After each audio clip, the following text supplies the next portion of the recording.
Movie की शुरुआत अक्टूबर 1972 में होती है, जहां एक रग्बी टीम मैच के लिए प्लेन के जरिए दूसरे देश जा रही थी। इनमें से कई सारे लोग ऐसे थे जो पहली बार देश से बाहर जा रहे थे।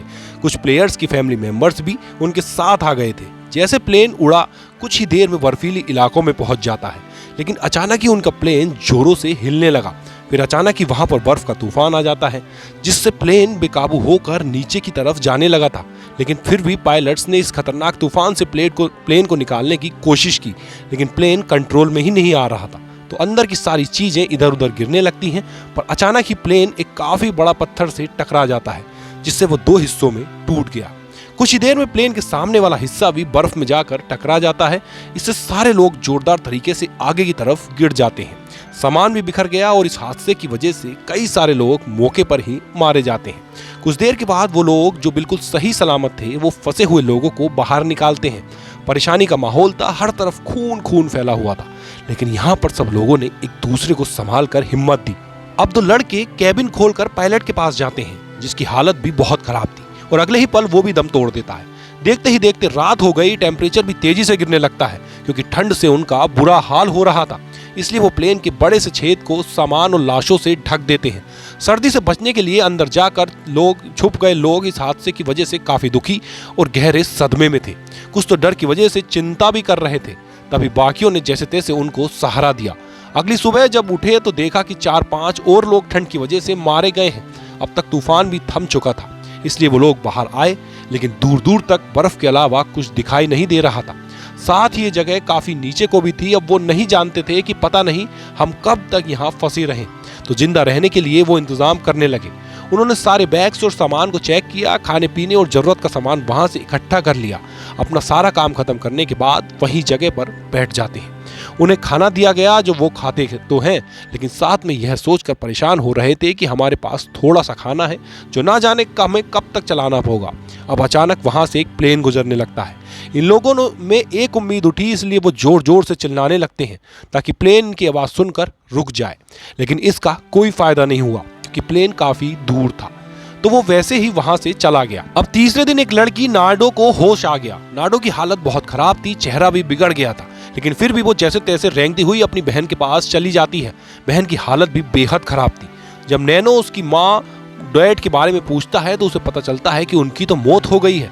इससे दोनों बहन काफी दुखी हो जाती हैं। अब पीने के लिए इनको पानी चाहिए था, तो बर्फ पिघलाकर उसका पानी बनाते, जैसे तैसे पीकर गुजारा करते हैं। साथ ही बैग से उन्होंने बाहर एक्स का निशान बना दिया, ताकि जो भी यहाँ से गुजरे वो निशान देख ले, वो लोग समझ जाएं कि यहाँ पर लोग फंसे हुए हैं जिनको मदद की जरूरत है। अब अगले दिन एक और प्लेन आया, लेकिन वो भी इनकी मदद नहीं कर सकता था, क्योंकि काफी दूर था, जिससे ये लोग समझ गए थे कि गवर्नमेंट को पता ही नहीं कि इस वक्त हम कहाँ हैं। इसलिए गवर्नमेंट प्लेन्स को यहाँ भेजने के बजाय अलग अलग जगह पर भेज रही है, क्योंकि इन्हें लोगों की एग्जैक्ट लोकेशन पता ही नहीं है। अब तभी इन्हें याद आता है कि प्लेन के पिछले हिस्से में कुछ बैटरीज थी, तो हो सकता है कि उनकी मदद से हम प्लेन का रेडियो चला सकें, तो जो इस वक्त खराब हो गया है। तो अब इस जगह से ये उस हिस्से को ढूंढना चाहते थे। जैसे ही थोड़ा ऊपर गए, इन्होंने देखा कि हमारा प्लेन तबाह हुआ है।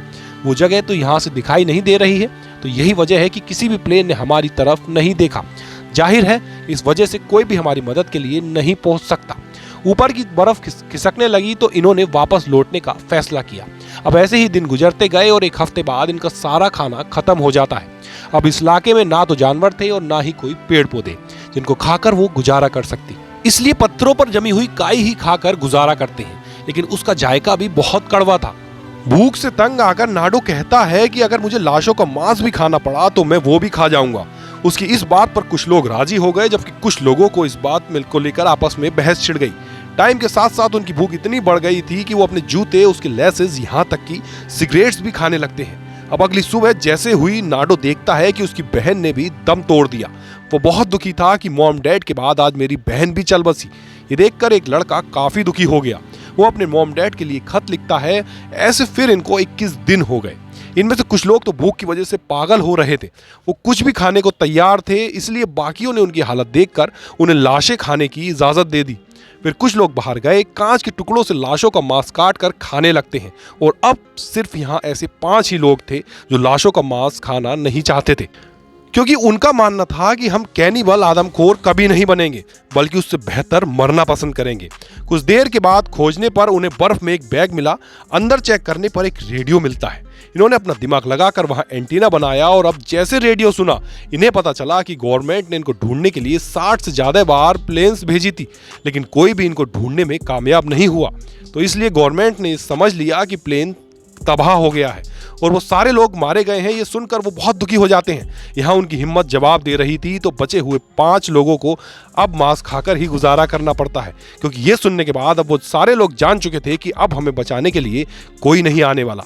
कुछ देर के बाद प्लेन का पिछला हिस्सा टूटने के लिए फिर से 3 लड़के निकल जाते हैं।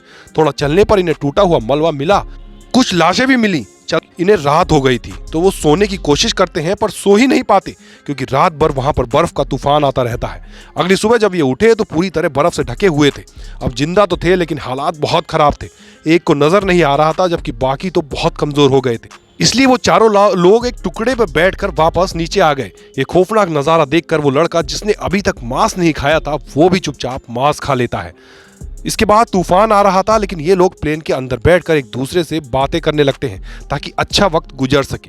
लेकिन उनकी बातों के दौरान ही वह बर्फ का जोरदार तूफान आ गया। बहुत सारी बर्फ इनके प्लेन के अंदर घुस गई। पूरा प्लेन ही बर्फ से ढक जाता है। अब बाहर वाले लोग बर्फ खोदकर अपने साथियों को नीचे से निकालने लगते हैं। कुछ ही देर में सारे लोग ऊपर आ गए, लेकिन एक औरत बेचारी जो काफी नीचे दबी हुई थी, वहीं पर मारी जाती है। और अभी लोग खतरनाक आवाज सुनते हैं, समझ गए कि एक बार फिर बर्फ का जोरदार तूफान आने वाला है। और अब देखते ही देखते एक बार फिर भयंकर तूफान इन्हें अपनी लपेट में ले लेता है। इस बार भी कई सारे लोग बर्फ में दबकर मारे जाते हैं। एक लड़का जिसका नाम नोमे था, उसे बहुत गुस्सा आने लगता है। कंट्रोल से बाहर होकर वो प्लेन की खिड़कियां तोड़ने लगता है, जिससे फायदा तो कुछ हासिल नहीं हुआ, लेकिन कांच का टुकड़ा उसके पैर में और टांग में घुस जाता है। लेकिन फिर भी वो रुका नहीं, उसने हिम्मत नहीं हारी और ऐसे बर्फ को तोड़ता रहा। फिर 20वें दिन उन्होंने वहां पर एक छेद बना लिया, जिसके जरिए बचे हुए लोग बाहर आ जाते हैं। बाहर आने के बाद वो एक दूसरे से मिलने इस खुशी में कि चलो शुक्र है हम बच गए। नोमा देखता है कि मेरे पैर पर जहां कट लगा था वहां मुझे दर्द नहीं हो रहा, क्योंकि सर्दी से उसका पैर पूरी तरह सुन्न हो गया था। धीरे धीरे मौसम बदला और ये लोग पूरे प्लेन पर से बर्फ हटाने में कामयाब हो गए थे। अब एक बार फिर से कुछ लोगों को मदद के लिए भेजने का फैसला करते हैं, लेकिन वो लोग जो पहले पहाड़ पर गए थे, उनमें से कुछ लोगों को की अभी भी हालत बहुत खराब थी। एक साथी के फेफड़ों में पानी भर गया, उसे सांस लेने में दिक्कत हो रही थी, तो सब ने मिलकर उसे CPR दिया, मतलब सांस लेने की कोशिश की, पर कोई फायदा नहीं हुआ, कि मौत हो जाती है। और जो खत उसने अपने मॉम डैड के लिए लिखा था, उसे भी संभाल कर रख लिया गया। 36वें दिन जैसे मौसम खुला, नोमा और उसके साथी ढेर सारे कपड़े पहनकर मदद के लिए वहां से निकल जाते हैं। लेकिन बीच रास्ते में ही नोमा गिर जाता है, क्योंकि उसके पैर में बहुत दर्द हो रहा था। बाकियों ने जब जाकर चेक किया तो उन्होंने देखा कि उसके पैर का जख्म काफी गहरा हो गया है।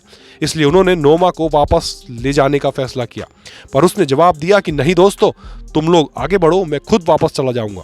वो बेचारा जैसे तैसे वापस अब तो आ गया, लेकिन उसकी हालत इतनी खराब थी कि वो अब इतना थक गया था कि आते ही बेहोश हो जाता है।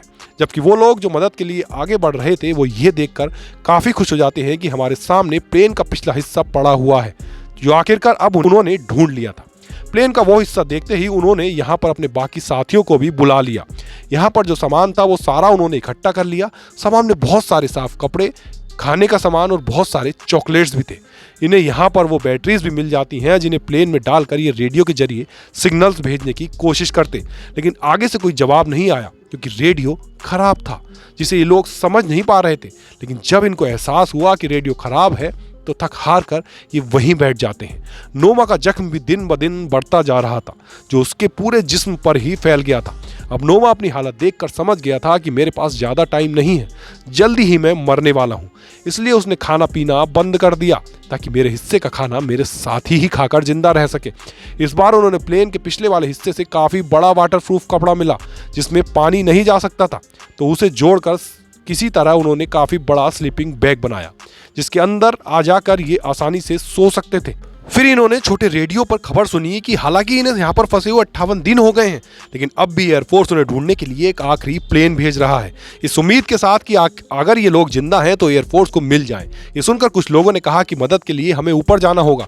अब नोमा इनसे काफ़ी दुख भरी आवाज़ में कहता है कि सुनो मेरी बात, दोस्तों अगर मैं मर जाऊं तो मुझे खा लेना, क्योंकि अगर तुम सब में से एक भी जिंदा बच गया ना तो मेरी और हमारे बाकी साथियों की मौत जाया नहीं जाएगी।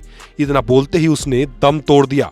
उसके हाथ में एक नोट था जिस पर लिखा हुआ था, दोस्तों तुम्हारे लिए मरकर मैं इमोर्टल बन गया, मतलब मरकर भी मैं जिंदा हूं। उसके ये अल्फाज सुनकर सारे लोग काफ़ी दुखी हो गए थे, मगर साथ साथ उनके अंदर हौसला भी पैदा हो गया था। इनके कुछ साथी फिर से मदद के लिए निकल जाते हैं और अब वो पहाड़ की चोटी पर पहुंच जाते हैं। पर वो ये देखकर काफ़ी हैरान थे कि अभी तो और भी काफ़ी लंबा सफ़र पड़ा हुआ है। इसलिए वो लोग यहाँ पर बैठकर सोचने लगते हैं। उन्हें ख्याल भी आया कि हम वापस चले जाते हैं, लेकिन क्योंकि वो अपनी हिम्मत टूटने देना नहीं चाहते थे तो कैसे भी करके आगे जाने का फैसला करते हैं। अब उनकी मेहनत रंग ले आई, क्योंकि कुछ दूर चलने पर इन्हें साफ पानी की नदी भी मिल जाती है, जिसमें से खूब पानी पीकर अपनी प्यास बुझाते हैं। तभी अचानक कुछ देर घोड़े पर सवार होकर इन्हें एक आदमी नजर आया, जिसे देखकर ये खुशी से पागल हो जाते हैं। ये मदद के लिए चिल्ला रहे थे, लेकिन आदमी उनकी बात को समझ नहीं पाता, इसलिए वो एक कागज और पेन को इनकी तरफ फेंकता है। तब इन लोगों ने अपनी पूरी कहानी उससे लिखकर उससे मदद मांगी। वो आदमी कागज को लेकर फौरन भागा, शहर में आकर ऑफिसर्स को देता है। तब इस बारे में फौरन एयरफोर्स की रेस्क्यू टीम को बता दिया गया ताकि उनकी मदद को वो लोग जा सके। अब वो आदमी फिर से नाडो और उसके दोस्त के पास आता है, उन्हें अपने घर लेकर आ गया और ढेर सारा खाना खिलाता है। कुछ ही देर में ये पूरा इलाका रिपोर्टर्स से भर गया जो उन दोनों से कई तरह के सवाल करते हैं। अब इनके वो साथी जो बर्फीले पहाड़ों में फंसे हुए थे वो भी रेडियोस के जरिए खबर सुन लेते हैं। जब उन्हें पता चला कि हमारी मदद के लिए यहाँ लोगों को भेजा जा रहा है तो उन्होंने अपने हाथ मुंह धोए और सारा सामान पैक कर लिया ताकि यहाँ से निकल सके। और अब आखिरकार 71वें दिन हेलीकॉप्टर्स नाडो और उसके दोस्त के जरिए यहाँ पर आ गए। बचे हुए लोगों को बचाने के लिए हेलीकॉप्टर्स को देख सारे लोग खुशी से झूम उठते हैं और इस तरह से 16 लोगों को फौरन बचा लिया गया। फिर जल्दी उन्हें शहर लाया जाता है जहाँ उनकी फैमिली बड़े बेसब्री से उनका इंतजार कर रही थी। अब वो सारे लोग एक दूसरे से मिलकर बहुत खुश हो जाते हैं, जिसके बाद उन्हें हॉस्पिटल ले जाया गया जहां पर हजारों की तादाद में लोगों ने उनका हीरोज़ की तरह वेलकम किया।